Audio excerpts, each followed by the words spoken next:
After a couple of different times where I tried to start bullet journaling and didn't continue with it, I actually finished one. I did 3 months and I finished this puppy out right here, and I'm moving on to my next one. And you've probably seen those videos if you've been watching this week, but if you haven't, they are linked down below. Today, however, I'm going to give you 5 things that I learned in my first bullet journal. The 5 things that I took from finishing, actually completing one as somebody who felt like an absolute fucking failure most of the time. So 5 tips for bullet journal noobs from my experience. Tip number 1, before you start, know what you want to get out of it. If you want a bullet journal because other people are bullet journaling and you're a planner addict and you're like, why the fuck not? Then know that at least when you're going in. If you want to have a way to be kind of more creative and control how you plan rather than having a pre-printed situation, know that going in.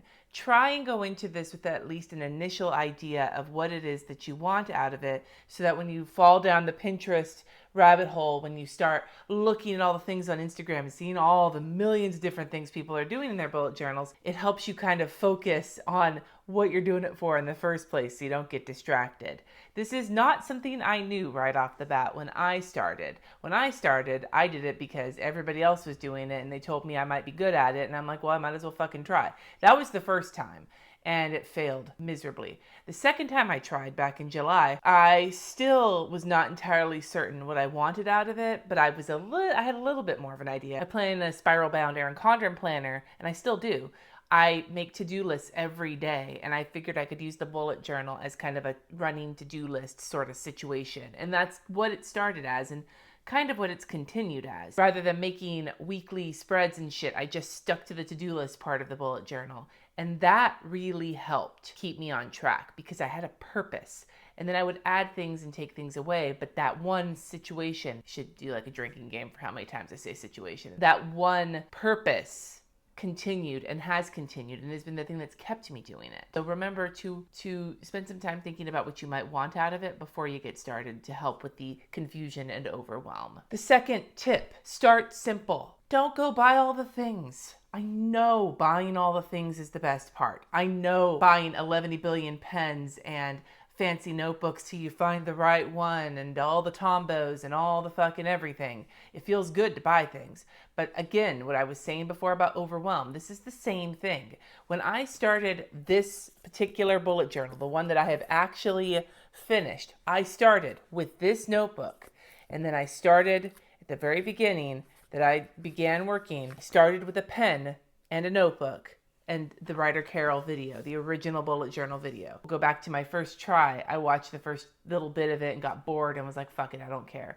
The second time when I did it, I actually watched the video all the way through. And while I still don't, do all of the things that he says, or I don't do it exactly like he does, like the whole key thing, I'm like, fuck, I'm not really caring about all the little different shapes and dashes and arrows and bullshit. I don't give a shit. Point being, though, is that I had a little bit more of an idea of kind of what he meant when he created the system to help me kind of refine what I wanted to do with it. I also brought the mild liner highlighters in with me and washi tape because I have so much of it I need to use it. But I wasn't trying to go overboard with lots of color and lots of fancy schmancy shit. When I did try to track my habits and add a bunch more color, like this situation, I didn't even begin to finish that week out. Like, that was my biggest failure in habit tracking up until that point. And even after it for a while, it was still my biggest failure because it was too much. So start simple. Don't go overboard with accessories and everything else. Add things slowly. If you have things in your collection already, still add them slowly. My third tip is add features or other shit slowly as well. Not just accessories, not just washi and color and all that. I'm talking about actual collections or trackers or things that you put into it. You see people all over the place putting all sorts of different trackers, mood trackers, fucking mandalas, all these things, and it's all so cool. And you put all these things in and then you don't use them all because it's confusing or it's overwhelming. Overwhelming is like the key word to this fucking video here. If it doesn't work, don't feel bad about not doing it again. At the end of July, I had decided to do a monthly review situation where I put some questions to like write down how I was progressing on my goals and all this other shit. And I drew this beautiful spread in and it took a lot of space up and it looked really pretty and I never used it after the fact. It was fucking useless to me.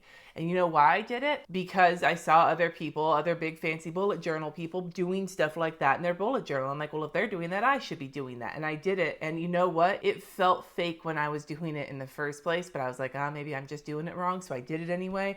And then I look back at it and I was like, what the fuck did I do that for? That's not me. That's not what I need. That's not what I want.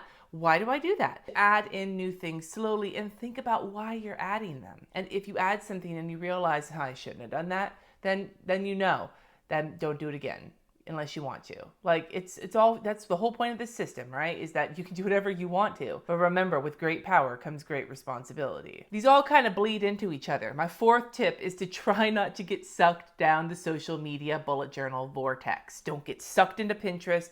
Don't get sucked into Instagram. I'm not saying don't find inspiration. That's something we should all do.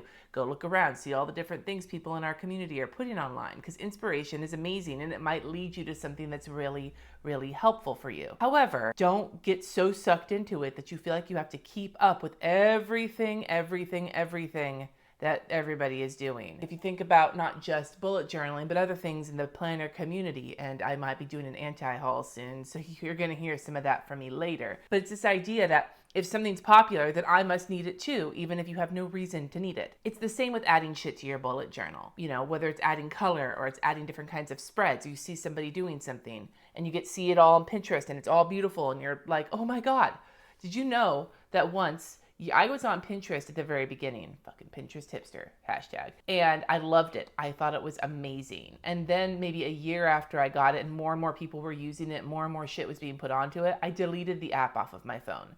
Because all I did was get sucked into Pinterest and start feeling really bad about myself, because my house was never going to look like that. My food was never going to be that delicious. I was never going to be that good at exercising or that healthy. And with bullet journaling, it's the same. My spreads are never going to look like those people's. My bullet journal videos on YouTube are never going to have that many views.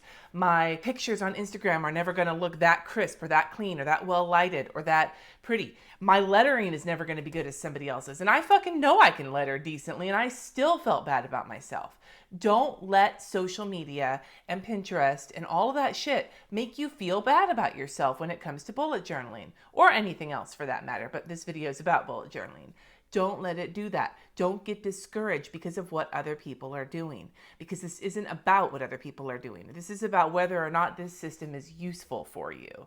So just try real hard to limit how much you consume. And when you catch yourself starting to feel like depressed or having low self-esteem or just feeling kind of shitty about what you're doing because of what other people are doing, know that that might be your threshold for how much of Pinterest and Instagram and Facebook you can actually handle. And my fifth tip, which is kind of underlying all of this, don't take it too seriously. Don't stress out about your fucking journal. It is just a notebook, as my friend Marimundo says. Just a notebook. It's just a journal. It is just a to-do list. And if you find yourself like getting really fucking frazzled about it or feeling like, oh my God, I have to do it, and getting stressed, take a step back, take a break from it, and realize that this is supposed to be a tool. It is not supposed to turn you into a tool about yourself. Like, you don't want to be a douche to yourself, so don't let this notebook turn you into a douche to yourself or to anybody else. Use it, and if it's not working, use something else. Try not to make it the end of the world one way or the other. Don't take it too seriously, and try not to take yourself too seriously. I know there's so many fancy people out there doing fancy things. I know I'm not a fancy person, and I know most of the things I do aren't fancy, and I'm okay with that, because if I try to be fancy, I feel like a fucking poser. Find that balance in yourself and try not to be a stress case about it. Those are my 5 tips for brand new bullet journalers. They're not the tips I think some people would want. I didn't give like ideas about headers and how to do fancy lettering and all that. You'll find all that shit on my channel already, or I might do some in the future. But what I really wanted to boil this whole thing down to was to remember that the work that you're doing in this bullet journal, the things that you're doing, ultimately it's just something to get you to actually do the things in your life. Your life should not revolve around this. This should help you live your life better, if that makes any sense at all. I'm happy that I finished my first bullet journal, and I intend to keep doing it, and I intend to keep evolving what I'm doing. But my hope is that I continue to remember my threshold for feeling bad about myself or turning into a fucking bullet journal douche canoe so that I can stay happy and relatively calm when I use it. Do you have any tips for noobs to the bullet journal world? Have you gotten through it? Or are you still worried about starting? Let us know down in the comments. Let's have a conversation about it, because so much of the conversation out there is about all the fancy things and collections you can do. And sometimes I feel like it gets lost about the people who see all of this and get overwhelmed and want to stick their head in the sand and think, why did I even buy 5 journals off of Amazon? So let's have a conversation. Thank you so much for watching. Subscribe if you haven't already, and I will see you next time.